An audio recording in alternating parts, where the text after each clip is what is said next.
What is at the core of this crisis we are experiencing today? I'm going to show you exactly what that is, how we got to this point, and what you can do about it. You came here for the truth, so let me unveil that for you. In today's video, we are going to first look at what's going on with the Federal Reserve and by extension, other central banks, what they have been doing, and why this is the root cause, the core of the problems that we are experiencing. People are living paycheck to paycheck more now than we have ever seen before.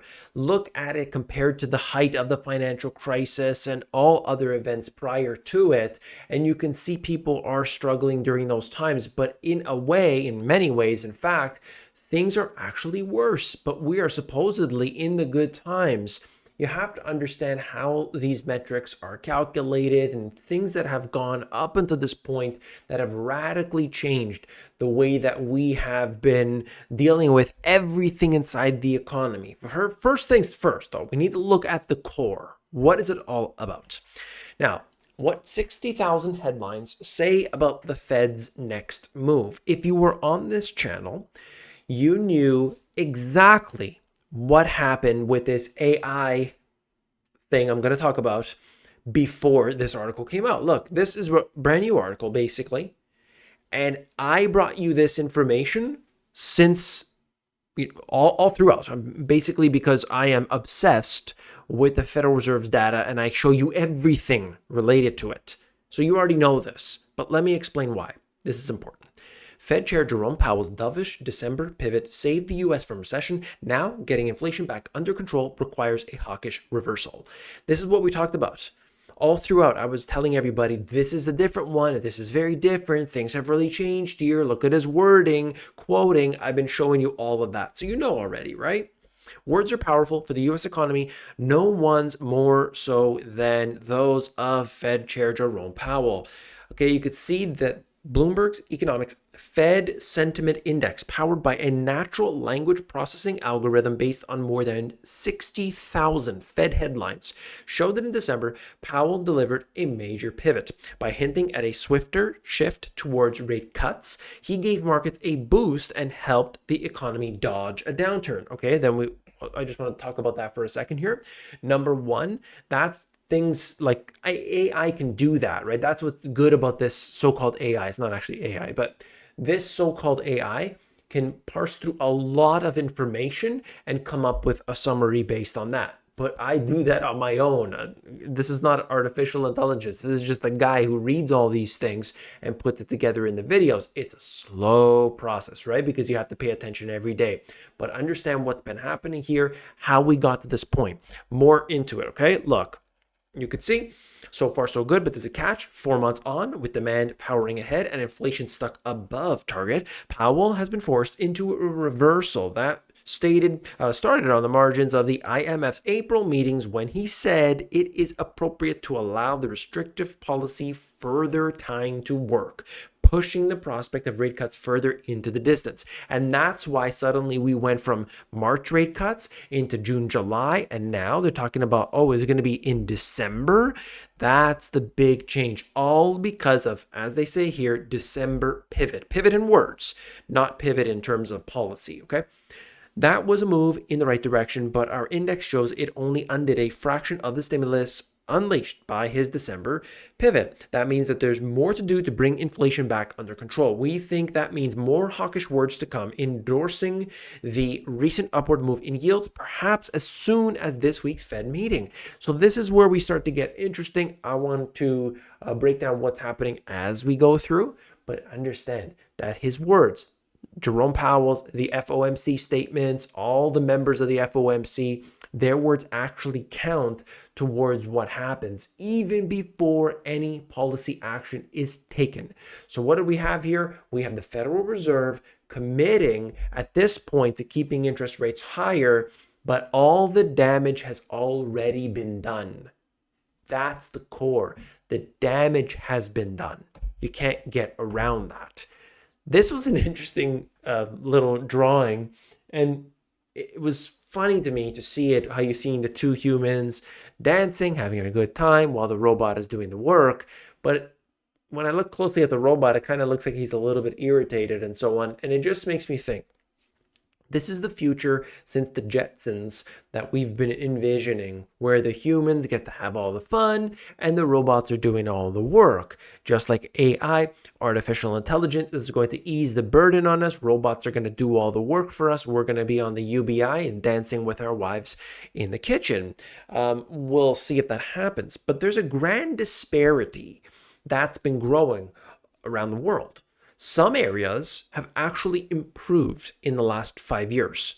But if you look at, let's just say, we'll pick on Canada, it has declined in the last 5 years, unquestionably, for the vast majority of people. Okay, the situation has declined. Even the people in the 1% of incomes are actually worse off today than they were 5 years ago. Everything has become more expensive, the debt has been accumulating, and so on. So, how is it? What is the future that we have in store? Well, living paycheck to paycheck, Canadians are under stress. There's no question about that. What about this? Percentage change of home buyers since 2015. Looking at this, first time home buyers, this is Canadian, okay? I'll show you with the US as well. First time home buyers declined to nothing, okay? Why? Because people cannot afford the prices of today. That's a simple matter of fact. Simple matter of fact. Looking at this, a new wave of e-commerce disruption could close 45,000 retail stores over the next 5 years. Whether it's because of e-commerce, whether for other reasons, retail stores are closing down, big box stores are closing down, the mom and pop shops are already closed, and of course, e-commerce is a cheaper way of doing business. I don't need a retail establishment. I can simply put my products online. I could have them on all of the different, places that people buy stuff, and they come in from everywhere around the world. Everywhere around the world, people are buying my products because of what's happening here, the big change that's going on. This means overwhelmingly, when you go to that warehousing model, there are less humans involved, and it's going to be a very different scenario once there's a lot more automation being used. Amazon has, I think, 1.5 million employees. They employ a lot of people. There's no question about that, even though they fired a bunch of people, but they actually employ something like 1.5 million people. So there's still a lot of people there, but they're bringing on robots as much as they can. And as soon as they can figure out how the robot can do a better job than the human at certain tasks, they will do that as well. They will eliminate where they can. There's no question about it, because companies talk about all the time increasing productivity. All the time. You see that. Oh, we need to increase productivity. Who was the one more recently that talked about this? One of the top tech companies. Either it was Mark Zuckerberg or, from Google or maybe Microsoft. One of those, they were saying, we fired a bunch of people because we want to increase productivity, or we will. Something to that effect. So what are our places doing, like the cities, the countries that we're living in? Like, what kind of actions are they taking? Look at this one example, terrible example. New York City drivers to start paying congestion tolls on June 30th. So you want to drive into this place because you got to get to work? Oh, now you're going to pay a toll to get in. That's going to solve the problem, right? Oh yeah. Who does this hurt? Does this hurt the billionaires? Does this hurt the multimillionaires?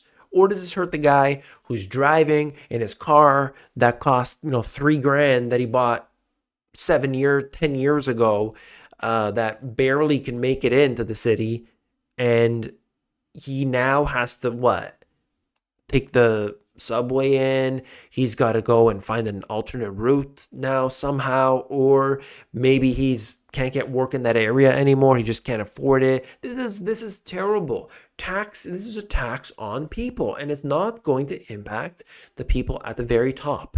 You see what's going on here?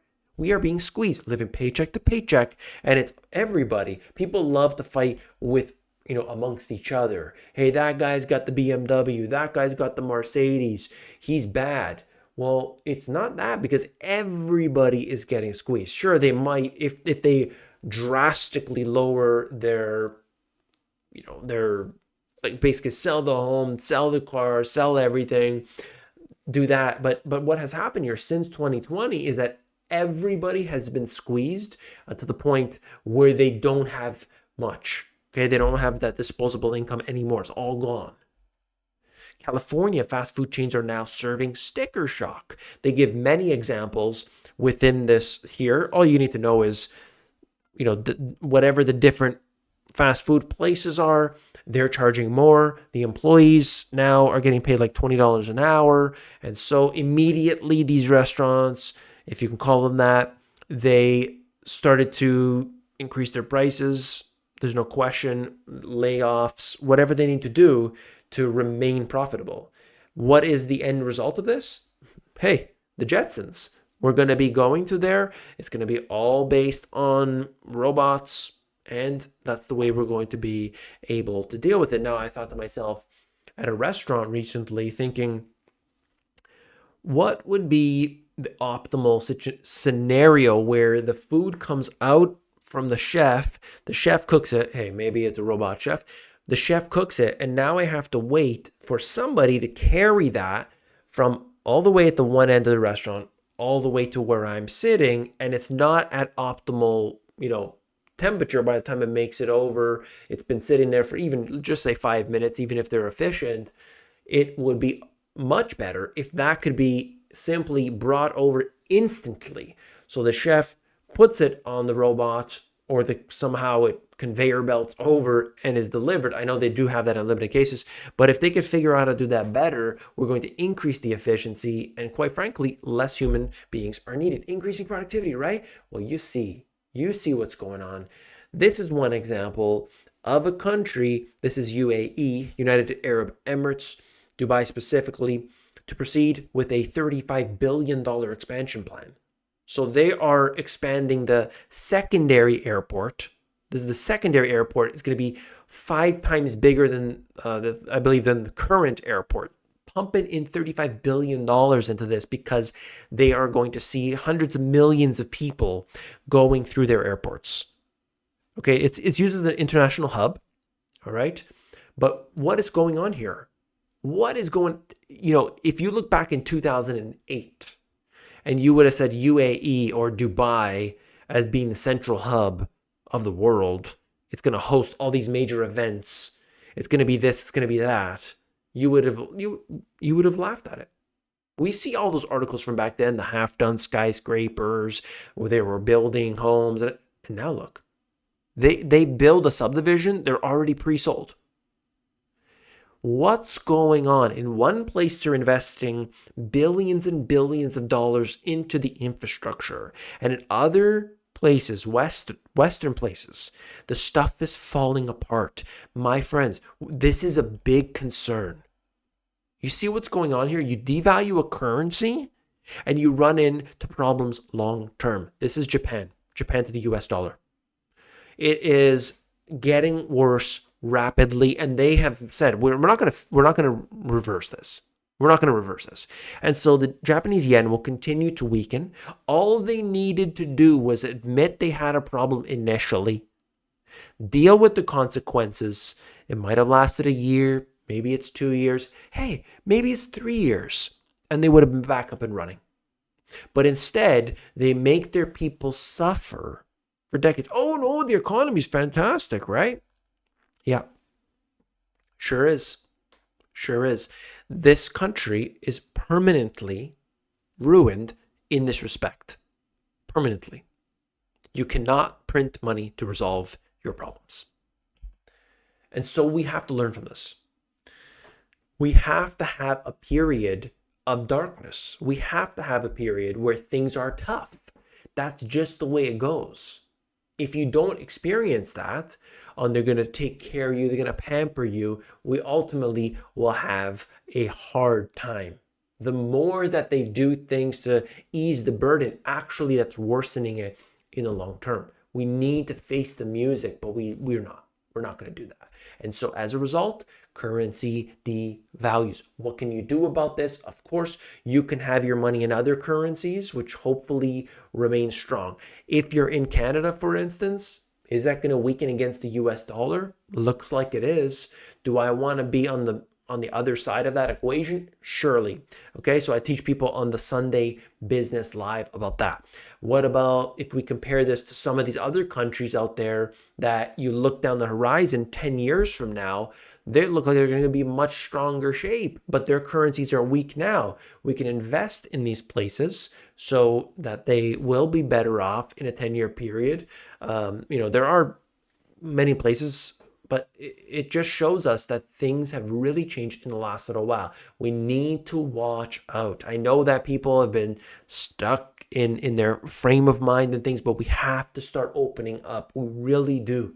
I get into that for 2 hours every single Friday on the Friday Finance Friday Lives. I hope that you'll join me on there. If you're interested in all that is online business, we talk about on the Sunday Business Live. You can't just go and skim off the top of all information to get the information you need. It's just not going to happen. You need to dig in to the depths. That's what I do for the people live. If you found this information valuable, hit that thumbs up button. And as always, I'll see you tomorrow. Take care.